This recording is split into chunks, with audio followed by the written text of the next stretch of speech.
Assalamualaikum warahmatullahi wabarakatuh. Kami dari kelompok 3 mata kuliah kecerdasan buatan kelas B ingin membawakan sebuah hasil diskusi kelompok kami yang berjudul Depth vs. Shares. Kelompok kami memiliki 13 pembahasan di materi ini yang akan dipaparkan dengan pembawaan materi yang berbeda-beda dari teman kelompok saya. Dengan demikian, saya langsung saja mempersilakan kepada teman saya untuk memaparkan materi tersebut. Perkenalkan, nama saya Fariza Gimnas CRL dengan STB 042.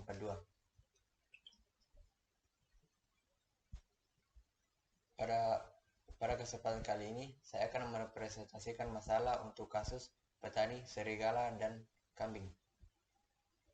Yang pertama adalah ruang lingkup keadaan secara lengkap. Pada permasalahan petani, serigala, dan kambing, petani ingin menyeberangi sungai dengan keadaan selamat tanpa ada suatu kekurangan, yang dalam hal ini artinya sayuran tidak termakan oleh kambing dan kambing tidak termakan oleh serigala. Selanjutnya adalah lamar permasalahan. Pada kasus ini kami melambangkan petani sebagai P, kambing sebagai K, serigala sebagai SE, SG, dan sayuran sebagai SY. Selanjutnya adalah initial state. Initial state adalah keadaan awal dari suatu permasalahan. Initial state pada kasus ini yaitu di daerah asal terdapat petani, kambing, serigala, dan sayuran. Kemudian pada daerah tujuan masih kosong. Selanjutnya adalah goal state. Goal state adalah keadaan akhir atau solusi dari suatu permasalahan. Goal state dari kasus ini yaitu petani, kambing, serigala, dan sayuran sudah ada di daerah tujuan. Perkenalkan, saya Teresia Pasingkisolu dengan NIM D121211045. Selanjutnya ialah representasi pengetahuan untuk ke arah solusi. Permainan ini akan dikatakan berhasil jika pada akhir permainan, serigala, kambing, dan sayuran dapat menyeberangi sungai dengan aturan-aturan yang telah diberikan.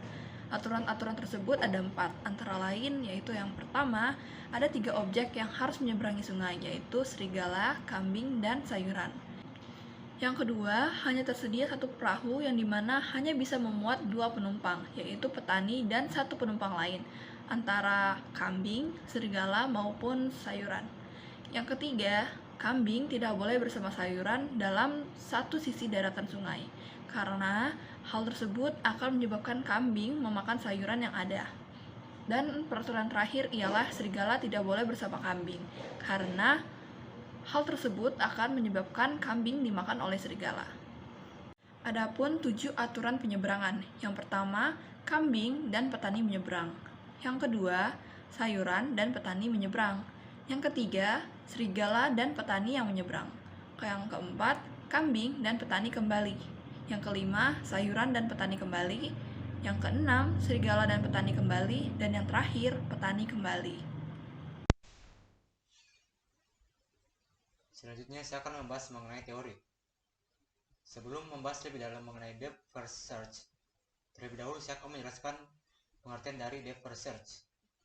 Jadi, depth first search adalah suatu metode pencarian pada sebuah pohon dengan menelusuri satu persatu cabang dari sebuah pohon sampai menemukan solusi. Yang dimana pencarian dilakukan pada satu node dalam setiap level, dari yang paling kiri dan dilanjutkan pada node sebelah kanan. Bismillahirrahmanirrahim. Assalamualaikum warahmatullahi wabarakatuh. Perkenalkan, nama saya Ahmad Safwan Zaki dengan NIM D121211053. Pada kesempatan kali ini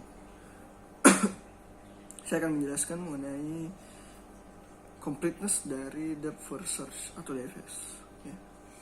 Nah, berdasarkan diskusi yang kami lakukan, kami menemukan bahwa completeness dari DFS ini terdapat 2 pendapat, yang dimana ada yang mengatakan DFS ini komplit, ada juga yang mengatakan DFS ini tidak komplit ya, atau is not complete.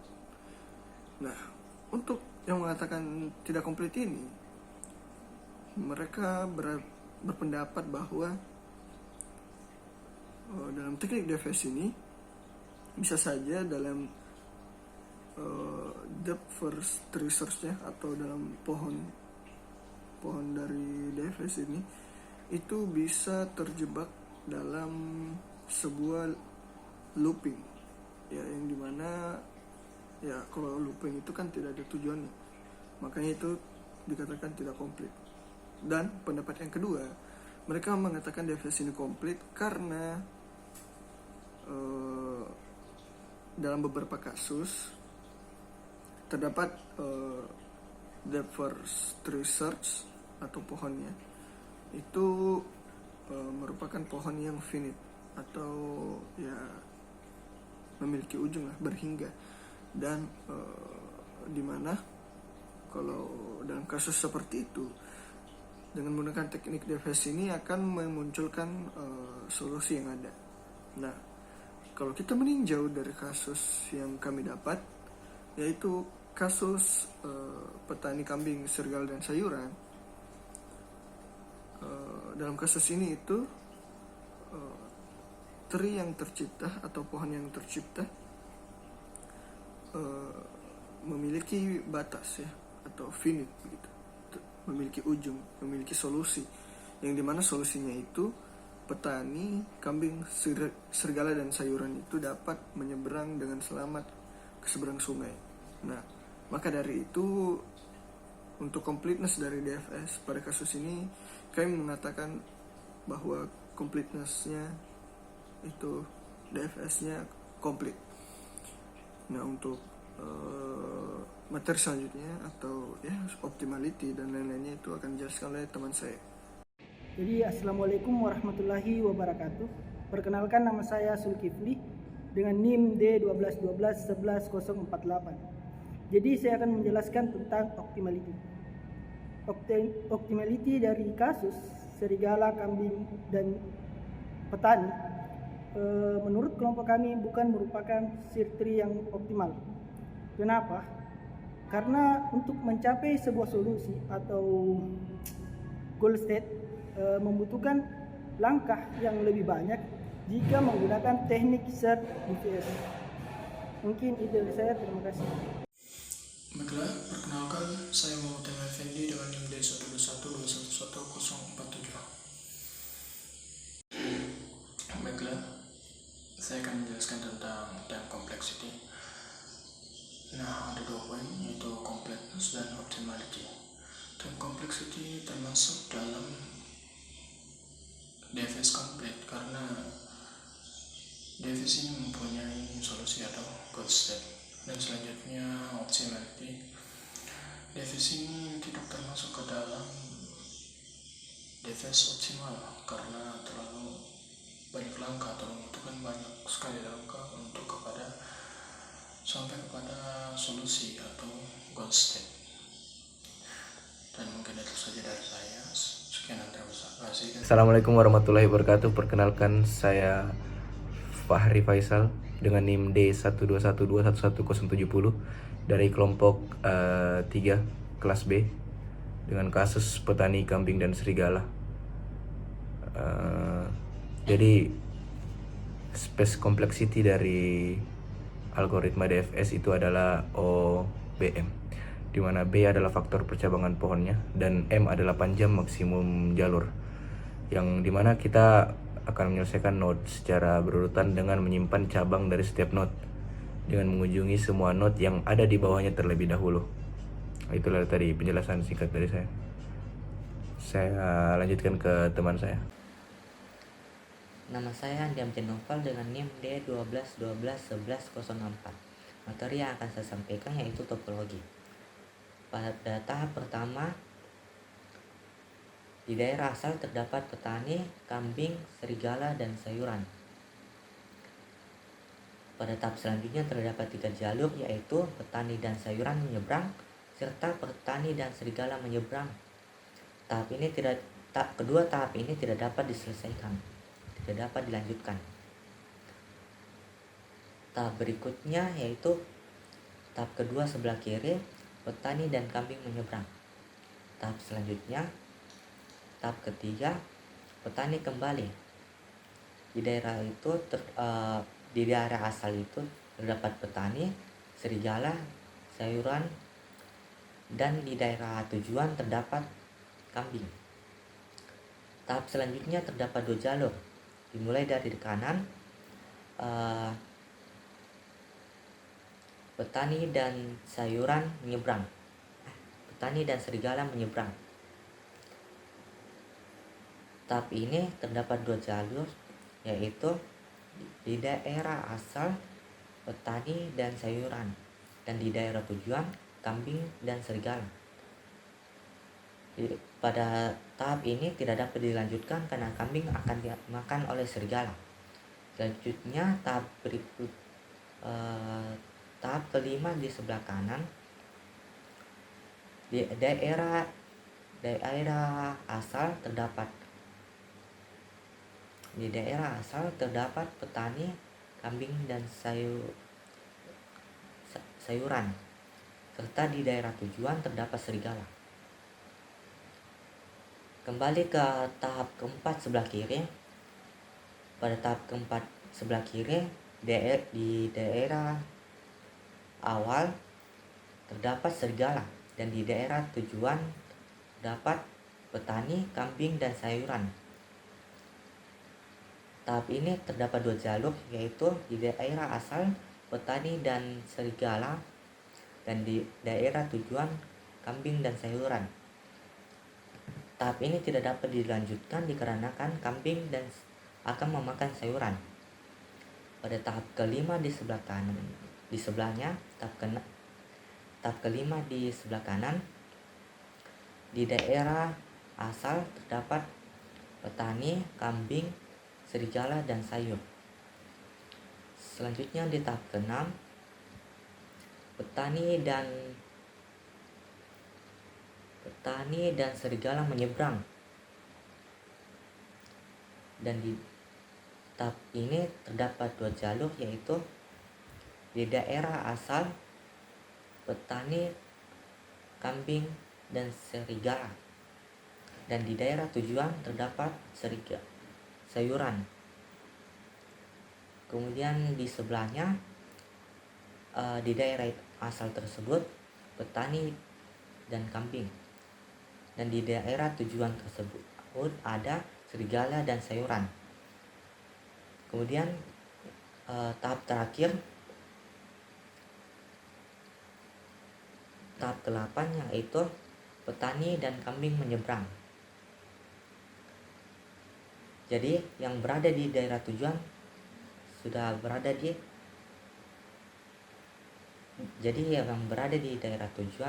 yaitu petani, kambing, serigala dan sayuran. Assalamualaikum warahmatullahi wabarakatuh. Perkenalkan, nama saya Muhammad Aksarantul Latif dengan NIM D1211018. Heuristic model memiliki 3 metode, yaitu General and Test, Hill Climbing, and First Search. Kali ini saya akan menjelaskan mengenai metode Best First Search. Teknik Best First Search ini adalah teknik search yang menggabungkan kebaikan yang ada dari teknik Depth First Search dan Breadth First Search. Tujuan menggabungkan kedua teknik search ini adalah untuk menelusuri satu jalur saja pada suatu saat, tapi dapat berpindah ketika jalur terlihat lebih menjanjikan daripada jalur yang telah ditelusuri. Pada gambar berikut, node PKSGSY dibangkitkan. Kemudian bangkitkan semua solusi node PKSGSY dan dicari solusi yang menguntungkan. Pada langkah tersebut, node SGSY PK terpilih karena merupakan solusi paling menguntungkan. Dan node SGSY PK menghasilkan solusi, yaitu P, SG, SY, dan K. Setelah itu, bangkitkan solusi untuk node P, SG, SY, dan K. Dan menghasilkan node SG, P, K, SY, dan node SY, P, K, SG. Bandingkan solusi dari node tersebut untuk menemukan solusi yang menguntungkan. Dan bangkitkan solusi dari node SG, P, K, SY, dan cari solusi yang menguntungkan. Pada langkah tersebut, node P, K, SY terpilih karena merupakan solusi yang menguntungkan. Demikian seterusnya sampai ditemukan node P, K, SY sebagai node tujuan. Halo, nama saya Johnson Liu dengan STBD 121111044. Oke, kali ini saya akan menjelaskan algoritma searching dari DFS. Ini akan terbagi dalam beberapa step. Kita mulai dari step pertama. Step pertama itu masukkan simpul ujung atau akar atau node ke dalam tumpukan.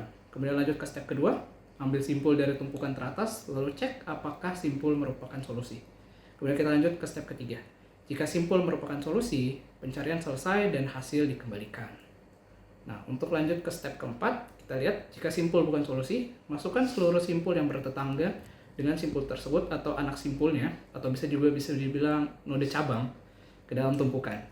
Kemudian kita lanjut ke step kelima, jika tumpukan kosong dan setiap simpul sudah dicek, pencarian selesai dan mengembalikan hasil solusi tidak ditemukan. Dan untuk langkah terakhir akan dilakukan pengulangan pencarian dari langkah kedua. Nah, di sini ada diagram untuk teori yang tadi. Nah, kita bisa lihat di node pertama ini. Node pertama lanjut ke node kedua, di mana node kedua akan dilanjutkan pencarian secara mendalam, di mana lanjut ke anak cabangnya yaitu di ketiga dan di keempat. Bila tidak ditemukan solusinya, kita pindah ke stage berikutnya. Di sini stage kelima. Stage kelima akan didalami juga anak-anak cabangnya atau anak-anak nodenya. Masih tidak ditemukan juga, pindah lagi ke stage berikutnya. Nah, itu dia teori dari algoritma DFS, di mana pencarian akan dilakukan secara mendalam pada satu node atau pada satu cabang. Nah, kita lanjut ke pseudocode-nya. Pseudocode untuk DFS-nya. Di sini kita pakai input V sebagai integer, di mana akan mengunjungi seluruh simpul graf dengan algoritma pencarian DFS sampai menemukan solusi. Nah, inputnya V adalah simpul awal untuk kunjungan atau simpul pertama. Dan outputnya adalah semua simpul yang dikunjungi ditulis ke dalam layar. Nah, kita lihat di sini deklarasi W sama dengan integer, kemudian kita masuk ke algoritmanya, di mana kita akan nulis nilai V, kemudian visit V, nilai true. Nah, untuk setiap node W yang bertetangga dengan node V akan dilakukan pengulangan seperti berikut. Nah, if not visit W, then maka DFS W, dan kita and if, dan berakhirlah pengulangan di sini nih. Nah, itu untuk pseudocode-nya. Sekian. Perkenalkan, nama saya Muhammad Wira Ramdhani Fadil dengan NIM D121211049.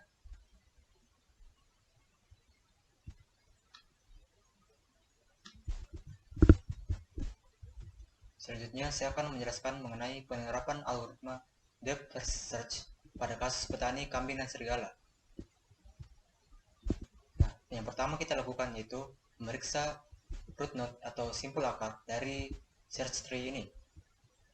Karena root node ini bukan merupakan solusi, maka kita akan lanjut memeriksa simpul yang bertetangga dengan simpul ini, yaitu simpul anak yang paling kiri. Nah, karena simpul ini juga bukan merupakan solusi, maka kita lanjut memeriksa simpul yang bertetangga dengan simpul ini. Nah, sama seperti sebelumnya, simpul ini juga bukan merupakan solusi. Jadi kita memeriksa simpul yang bertetangga dengan simpul ini. Nah, simpul ini juga bukan merupakan solusi. Jadi sama seperti sebelum-sebelumnya, kita akan memeriksa simpul yang bertetangga dengan simpul yang ini. Kemudian simpul ini juga bukan merupakan solusi. Dan simpul ini juga tidak mempunyai simpul tetangga. Maka kita akan kembali ke simpul sebelumnya. Nah, setelah kita sampai ke simpul sebelumnya, kita akan memeriksa simpul tetangga lain dari simpul ini. Nah, karena simpul ini bukan merupakan simpul solusi, maka kita lanjut memeriksa simpul selanjutnya. Nah, simpul ini juga bukan merupakan solusi, maka kita lanjut memeriksa simpul selanjutnya. Nah, kemudian simpul ini juga bukan merupakan solusi dan juga tidak mempunyai tetangga, maka kita kembali ke simpul yang sebelumnya. Setelah itu kita akan memeriksa simpul tetangga yang lain. Nah, karena ini bukan merupakan solusi yang diharapkan, maka kita akan memeriksa simpul yang bertetangga dengan simpul ini. Kemudian karena simpul ini merupakan simpul solusi, maka pencarian kita hentikan atau pencariannya selesai sampai simpul ini. Perkenalkan, saya Ruth Feralda Sakoikoi dengan NIM D121211066. Pada kesempatan kali ini, saya akan menjelaskan tentang kelebihan dan kekurangan dari algoritma depth first search. Kelebihan dari algoritma depth first search adalah yang pertama yaitu dapat menemukan solusi tanpa harus memeriksa banyak ruang pencarian. Ini sangat penting karena jika ada banyak solusi yang dapat ditemukan, maka depth first search dapat berhenti jika salah satunya ditemukan. Kelebihan depth first search yang kedua yaitu jauh lebih efisien untuk ruang pencarian dengan banyak cabang karena tidak perlu mengeksekusi semua simpul pada suatu level tertentu pada daftar open. Dan yang ketiga yaitu cukup memerlukan memori yang relatif kecil karena node pada lintasan yang aktif saja yang disimpan. Sekarang kita lanjut pada kekurangan atau kelemahan dari algoritma depth first search. Kekurangan atau kelemahan algoritma depth first search yang pertama yaitu memungkinkan tidak ditemukannya tujuan yang diharapkan dan hanya akan mendapatkan satu solusi pada setiap pencarian. Kekurangan yang kedua yaitu terdapat peluang tidak ditemukannya solusi yang optimal. Dan yang ketiga yaitu kemungkinan akan terjebak pada jalur pencarian yang tidak berguna atau yang tidak bermanfaat. Akhirnya kita sampai di penghujung presentasi kali ini. Sebelum saya tutup, saya ingin berterima kasih kepada teman-teman kelompok saya yang telah memaparkan sebuah materi hebat ini. Dan selanjutnya, mohon maaf yang sebesar-besarnya apabila ada tutur kata maupun tindakan yang kurang berkenan bagi Bu dosen dan teman-teman sekalian. Dengan ini, presentasi kali ini saya tutup. Terima kasih atas waktunya. Wassalamualaikum warahmatullahi wabarakatuh.